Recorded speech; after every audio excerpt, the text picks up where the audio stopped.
சென்னை திருவான்மையூரில் நடைபெற்று வரும் புரட்சித் தலைவி அம்மாவின் 77வது பிறந்தநாள் விழா பொதுக்கூட்டத்தில் அதிமுக முன்னாள் அமைச்சரும் தலைமை நிலைய செயலாளருமான எஸ்பி வேலுமணி சிறப்புரையாற்றி வருகிறார். அதன் நேரடி காட்சியை காணலாம். தமிழ் மக்கள் எங்கெங்கு வாழ்கிறார்களோ அங்கெல்லாம் புரட்சித் தலைவி அம்மாவுடைய பிறந்தநாள் கொண்டாடப்படுகிறது. யார் யார் என்ன முடியுமோ, ஒரு கைவண்டி இருக்கிறாங்க சரி, ஒரு ஆட்டோ ஓட்டுறாங்க சரி, தொழிலாளர்கள் எல்லாருமே ஒரு இனிப்பாவது வாங்கி கொடுத்து கொண்டாடக்கூடிய பிறந்தநாள் புரட்சித் தலைவி அம்மா அவருடைய பிறந்தநாள். திமுக என்ன பண்ணுவாங்கன்னு தெரியும். பிறந்தநாள் என்ன பண்ணுவாங்க? வசூல் பண்ணிடுவாங்க. அப்படிதானே?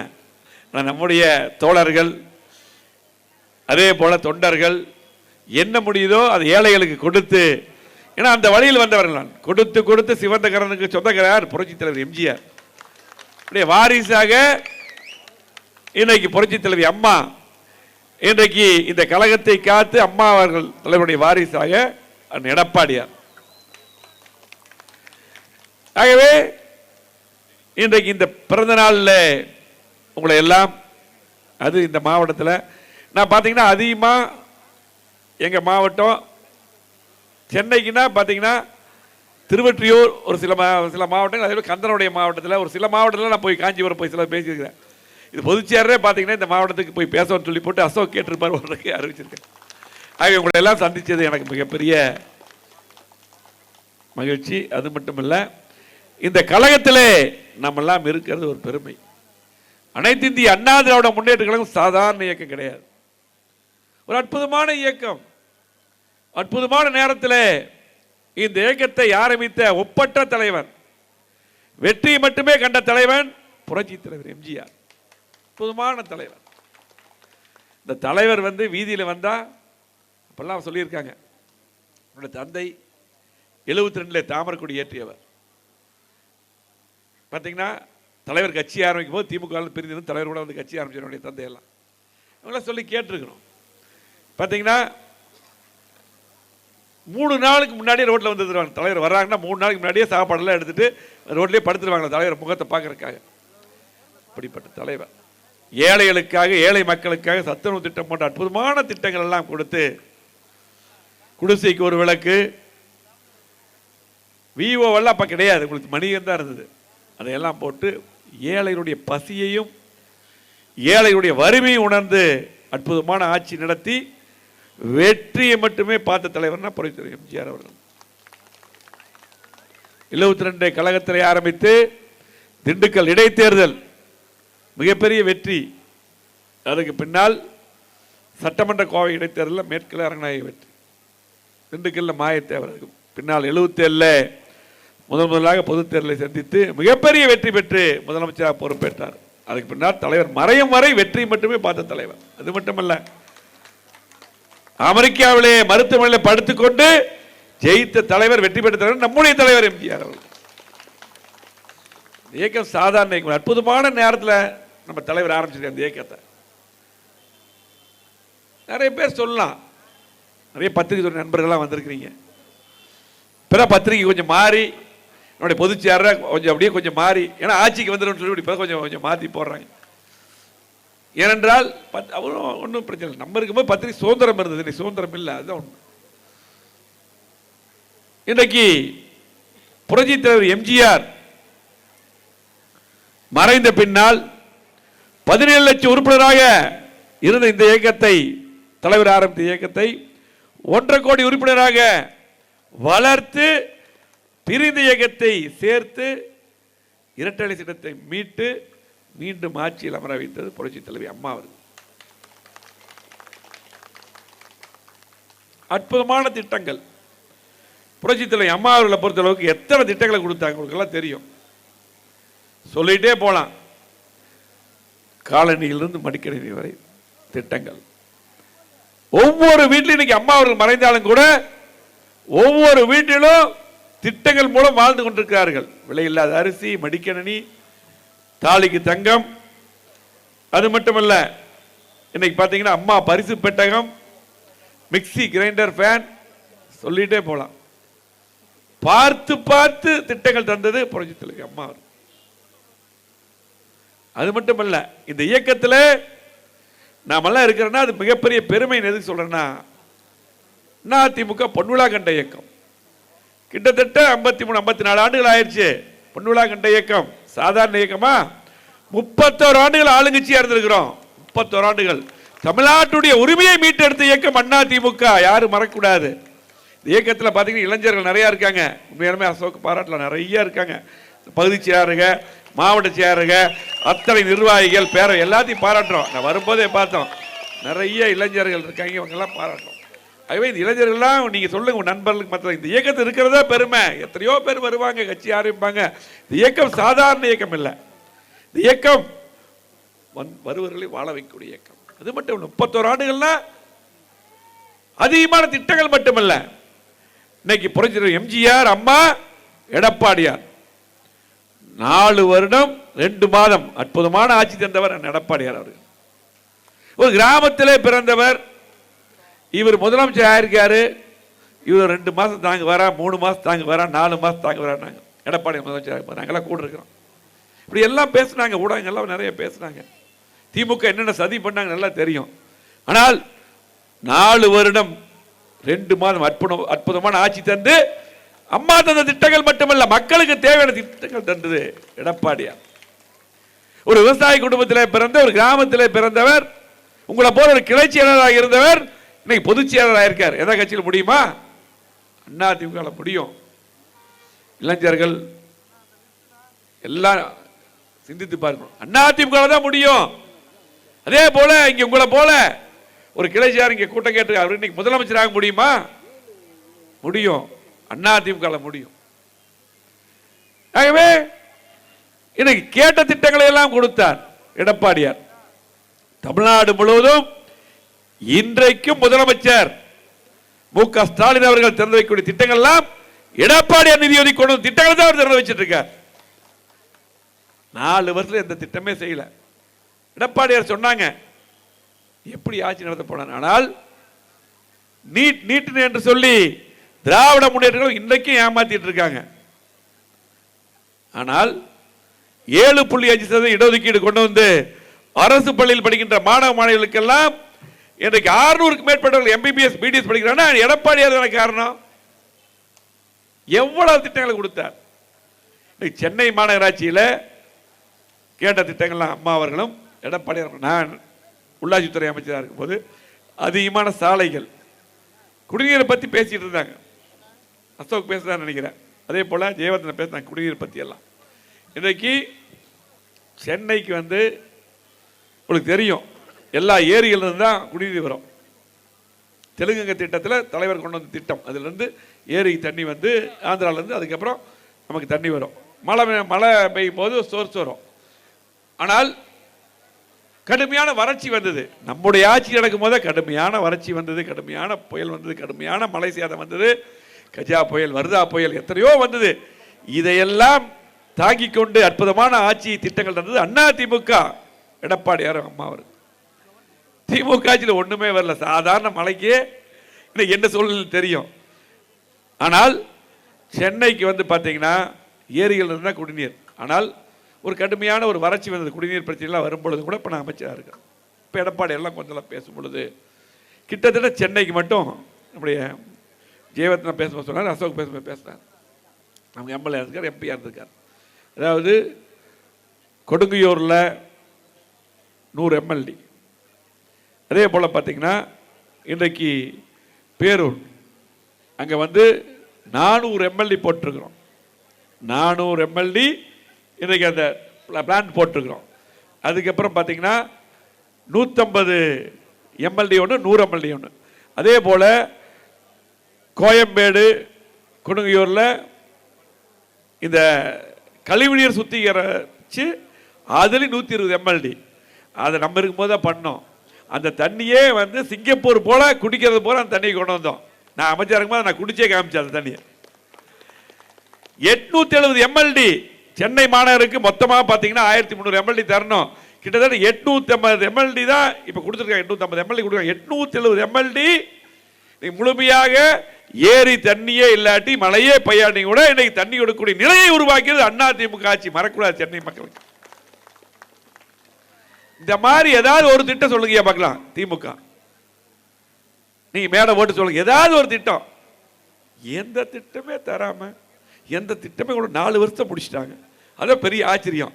விளம்பரத்தில் மட்டுமே வச்சு இன்னைக்கு பார்த்தீங்கன்னா ஊடக நண்பர் இருக்காங்க, இன்னைக்கு விளம்பரத்தில் மட்டும்தான் இந்த ஆட்சி போயிட்டு இருக்கு, எந்த திட்டமே தராம. ஆகவே இன்னைக்கு அதிகமான திட்டங்கள் தந்தது புரட்சி தலைவர் எம்ஜிஆர், அம்மா, எடப்பாடியார். நான் சொல்றேன்ல, இந்த கட்சியில் இருப்பது பெருமை. அது மட்டுமல்ல, தமிழ்நாட்டுடைய உரிமையை மீட்டெடுத்தது அதிமுக, புரட்சி தலைவி அம்மா, எடப்பாடியார் தலைவர். இன்னைக்கு பாத்தீங்கன்னா 31 ஆண்டுகள் இன்னைக்கு ஆளுங்கட்சியா இருந்தது சாதாரண இயக்கம் இல்ல. தமிழ்நாட்டுடைய உரிமை, கச்சத்தீவு பிரச்சனை, இலங்கை தமிழர் பிரச்சனை, மீனவர் பிரச்சனை, முல்லை பெரியார் பிரச்சனை என்று தமிழ்நாட்டுடைய உரிமை மீட்டெடுத்தது அதிமுக. அது மறக்க கூடாது. அதுதான் அதிமுக இருப்பது நமக்கு எல்லாம் இளைஞர்கள் எல்லாத்துக்கும் பெருமைன்னு சொல்றோம். சாதாரணமா இருக்கிறவங்கள ஒரு சேர்மனா வர்றாங்க, மேயரா வர்றாங்க, ஒரு எம்எல்ஏ வரலாம், ஒரு மந்திரியா வர்றாங்க, சாதாரண விவசாய குடும்பத்தில் பிறந்தவங்க. புரட்சி அம்மா அவர்கள் கை காமிச்சா எம்எல்ஏ எம்பி, இல்ல அங்க போய் கீழே குறைச்சோன்னா பதவியில போய் குறைக்க வேண்டியதுதான். அதுதான் இயக்கம். ஆகவே இந்த இயக்கத்தை கண்டிப்பாக யார் இந்த இயக்கத்துக்கு வந்தாலும் கண்டிப்பா நல்ல எதிர்காலம் மாட்டுக்கட்டல. அதே வழியில் தான் எடப்பாடியார் இருக்கார். ஆகவே இந்த கட்சி சாதாரண இயக்கம் எல்லாம் கிடையாது. இன்னைக்கு பாத்தீங்கன்னா 4 வருஷம் திமுக ஆட்சி. நான் சொல்றேன், இவ்வளவு திட்டங்கள் சொல்றேன். சென்னைக்கு அதிகமான திட்டங்கள் மட்டுமல்ல, கேட்ட திட்டங்கள் இன்னைக்கு பாத்தீங்கன்னா சொல்லிட்டு இருந்தார். இந்த பகுதியிலெல்லாம் குப்பை எடுக்கிறத பற்றி சொல்லிட்டு இருந்தார். அதெல்லாம் இன்னைக்கு நவீன முறையில் எல்லாமே அதிமுக ஆட்சி எடப்பாடியார் கொண்டு வந்தது. அதிகமான மிஷின்கள் இன்னைக்கு நான் சட்டமன்றத்தில் நேற்று பேசும்போது சொன்னேன், ஜெட்ரானிக் மிஷின், பல நவீன இயந்திரங்கள், ஏம்பிபிஎன் மிஷின் பின்லாண்ட இருந்து வாங்கிட்டு வந்தோம். பார்த்தீங்கன்னா தரையிலையும் போகும், தண்ணியிலையும் போகும். நாகாய தாமரைகள் தண்ணியில் போய் எடுக்கும், தரையிலையும் போகும். இந்த மாதிரி மிஷின் எல்லாம் நாங்கள் வாங்கி கொடுத்துருக்கோம். சென்னைக்கு நிறைய தேவை, என்னென்ன தேவை எல்லாம் பண்ணி கொடுத்துருக்கோம்.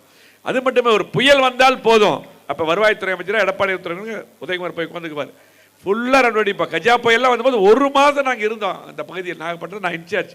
1 மாதம் வெளியே இருந்து பார்த்தோம். எந்த அமைச்சர் வர்றாங்க வெளியே? ஆகவே இன்னைக்கு மக்களுக்காக பணியாற்றுறது அதிமுக. அத்தனை திட்டங்கள் கொண்டு வந்து அதிமுக. திமுக ஆட்சியில் 4 வருடமா என்ன பண்ணாங்க சொல்லுங்க, மனசாட்சி தொட்டு. தமிழ்நாடு முழுவதும் ஒன்றும் பண்ணல, சென்னை மாவட்டத்துக்கு ஒன்றும் பண்ணல, விளம்பரத்தில் மட்டும்தான் இந்த ஆட்சி ஓடிட்டு. ஆகவே ஏதாவது ஒரு திட்டம் சொல்லுங்க. அவங்க சொன்ன செய்ததெல்லாம் என்ன? சொத்து வரி உயர்வு, மின்கட்டண உயர்வு, பால் விலை உயர்வு, கட்டுமான பொருட்கள் கடுமையான விலை உயர்வு. அவர் நம்முடைய அமைச்சர் அவர்கள் பேசுவார் சொன்னார், இல்ல நீங்க தான், நான் தான் பேசுறேன், டிஃபென்ஸ்ல பேசினேன் உள்ளாட்சித்துறையில். அதுல அவர் சொன்னாரு, சொத்து வரி நீங்க தான் அதிகம் பண்ணிட்டீங்க, அப்புறம் நிறுத்தி வச்சிட்டீங்க தேர்தலுக்காக அப்படின்னாரு.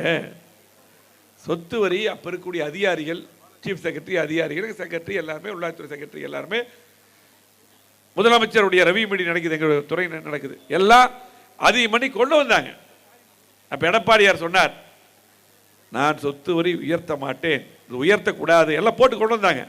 கண்டிப்பா செய்யக்கூடாது, கொரோனா வந்து மக்கள் கஷ்டப்படுறாங்க, மத்தியில் நிதியை நாம் பேசி பெற்றுக்கொள்ளலாம், மத்தியில் சர்க்குலர் வந்தாலும் பரவாயில்ல, ஆனால் கண்டிப்பா உயர்த்த மாட்டேன் என்று அதிகாரி போட்டது நிறுத்தி வைத்து சொத்து வரி அதிமுக ஆட்சியில் உயரவே இல்லை. இது ரெக்கார்டு.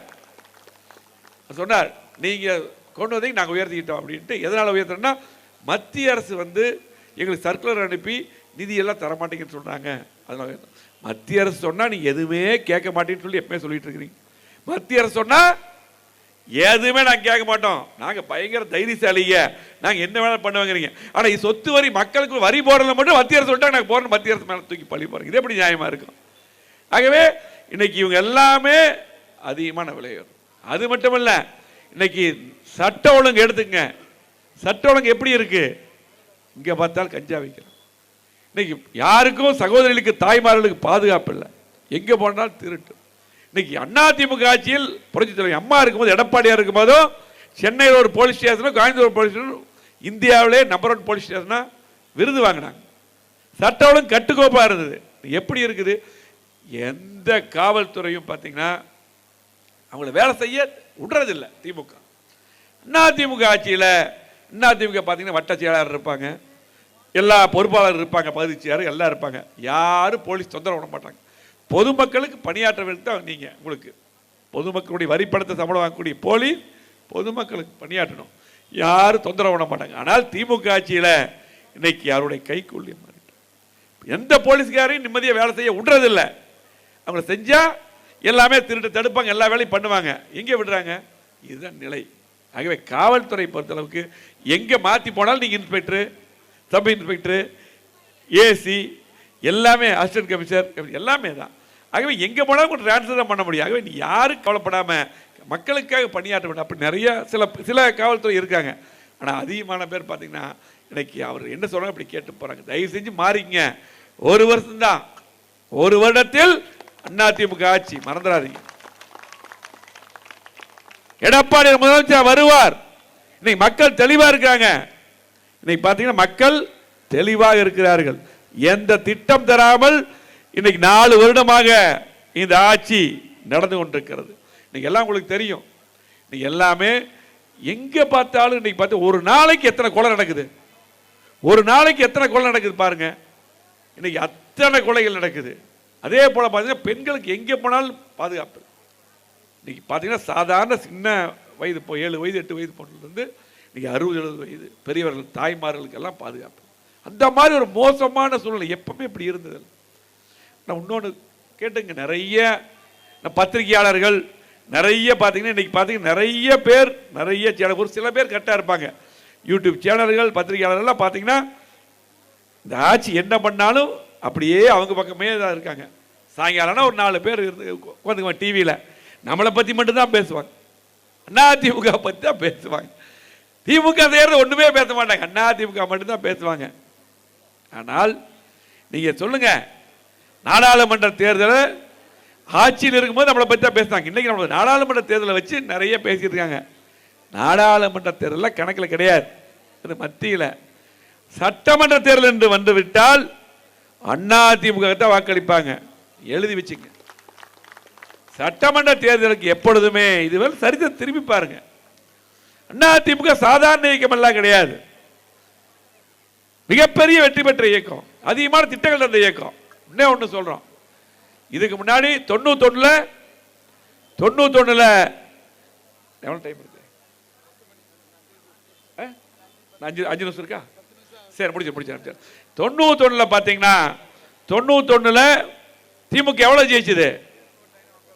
எவ்வளவு ஜெயிச்சு? 91 2 தொகுதி ஜெயிச்சது, 2 தொகுதி ஜெயிச்சது. அத்தனையும் அதிமுக வெற்றி. 96 பாத்தீங்கன்னா அதுக்கப்புறம் நம்ம 4 தொகுதி ஜெயிச்சோம் இல்லையா? திமுக ஜெயிச்சு. அதுக்கு 96க்கு பின்னால் திமுகக்கு மக்கள் விரும்பி ஓட்டே போடல. அப்ப சொன்னாங்க 96 அதிமுக அவ்வளவுதான் சொன்னாங்க, அதிமுக அவ்வளவுதான் சொன்னாங்க. அதுக்கப்புறம் 2001 அற்புதமான ஆட்சி தந்தார் புரட்சித்தலைவர் அம்மா அவர்கள், மிகப்பெரிய கூட்டணி வைத்து அதிகமான வெற்றி தந்தார். அதுக்கு பின்னால் பார்த்தா 2006 மைனாரிட்டி திமுக ஆட்சி, யாரும் விரும்பி ஓட்டு போடல. 2011 சொன்னாங்க 2009 நாடாளுமன்ற தேர்தலுக்கு பின்னால் பெண்ணகர் தேர்தல் நம்ம இடைத்தேர்தல் தோத்தோம். அதுக்கு பின்னால் சொன்னாங்க, அப்போ கோயம்புத்தூர் நான் தான் ஒரு மாநாடு நடத்தினேன், அம்மா வச்சு மிகப்பெரிய ஆர்ப்பாட்டம் நடத்தினேன். 2010 இந்தியாவே திரும்பி பார்த்து அம்மா தலைமையில் ஒரு ஆர்ப்பாட்டம் நடத்தின கோயம்புத்தூரில். அப்போ நான் மாவட்ட செயலர். அப்போ அதுக்கு பின்னால் கோயம்புத்தூர், திருச்சி, மதுரை, கோட்டைக்கு அம்மா வந்தாங்க. 11 மிகப்பெரிய வெற்றி. அதுக்கு பின்னால் 2016 தொடர் வெற்றி அம்மா கொண்டு வந்தாங்க. 2021 எடப்பாடி தலைமையில் தேர்தலை சந்தித்த போதும் வெறும் 1.5% தான், 3% கிடையாது. மிகப்பெரிய வெற்றி எல்லாம் திமுக பெறல, ஏதோ பரவாயில்லன்னு சொல்லி ஆட்சி இப்படியே வந்துட்டாங்க. ஆகவே 2026 அதிமுக வெற்றி வருது உறுதி. எழுதி வச்சுங்க. பெறக்கூடிய தொழிலாளர்கள், தொழில் முதலீட்டாளர்கள், ஏழைகள், விவசாயிகள், நடுத்தர வர்க்கம் யாருமே நிம்மதியா இல்ல, யாருமே நிம்மதியா இல்ல. ஒருத்தர் கூட இந்த ஆட்சி நல்லா இருக்குன்னு சொல்லல. அது மட்டுமல்ல, எப்பவுமே ஓட்டு போடக்கூடிய அரசு ஊழியர் திமுகவுக்கே ஓட்டு போட்டிருப்பாங்க, அவங்க கூட இந்த ஆட்சி போக வேண்டும் என்று நினைக்கிறார்கள். ஆகவே கண்டிப்பாக இன்னொன்று திமுக ஒரு சவால் விடுறேன், தைரியம் இருந்தால் ஒத்தைக்கு ஒத்தை தனித்தனி எழுதுங்க. அண்ணா திமுக கூட திமுக இன்னும் பாருங்க பாப்போம். அண்ணா திமுக டச் பண்றதுக்கு, அண்ணா திமுக தொண்டர்கள் டச் பண்றதுக்கு யாருமே கிடையாது. தனியா நில்லுங்க. கூட்டணி வச்சுதான் இருக்கிறீங்க. இந்த கூட்டணி இதா இருந்தாலும் சரி, ஒட்டுமொத்த தமிழ்நாடு முழுவதும் ஒரே குரல், எடப்பாடியார் அற்புதமான ஆட்சி தந்து தேவையான திட்டங்கள் தந்த எடப்பாடியார் அவர்கள் முதலமைச்சராக வர வேண்டும் என்று ஒட்டு மொத்தமாக தமிழ்நாட்டு மக்கள் முடிவு பண்ணிட்டாங்க. 2026 எடப்பாடியார் முதலமைச்சர் வருவார். சென்னை நினைச்சிட்டு இருக்காங்க, சென்னை எப்ப பார்த்தாலும் திமுக ஜெயிக்கின்ற சொல்லி. இன்றைக்கு இந்த தடவை சென்னையில் அதிகமான தொகுதிகளை அதிமுக வெல்லும். இங்க இருக்கக்கூடிய வேளச்சேரி, மயிலாப்பூர் வெற்றி உறுதி இங்க மாவட்டத்தில் என்று சொல்லி கண்டிப்பா எடப்பாடியார் முதலமைச்சர் வருவார். 2020 இங்க திமுக செய்யாத திட்டங்களை எல்லாம் கண்டிப்பாக செய்வோம் என்று சொல்லி இந்த சிறப்பான இந்த கூட்டத்தை ஏற்பாடு செய்த மாவட்ட கலைஞர் அசோக் அவர்களுக்கும் அதே போல பேரவையாளர் கண்ணன் உட்பட இதுக்காக பணியாற்றிய அத்தனை பேருக்கும் நெஞ்சார்ந்த மனமார்ந்த நன்றி கூறி விடைபெறுகிறேன். நன்றி, வணக்கம்.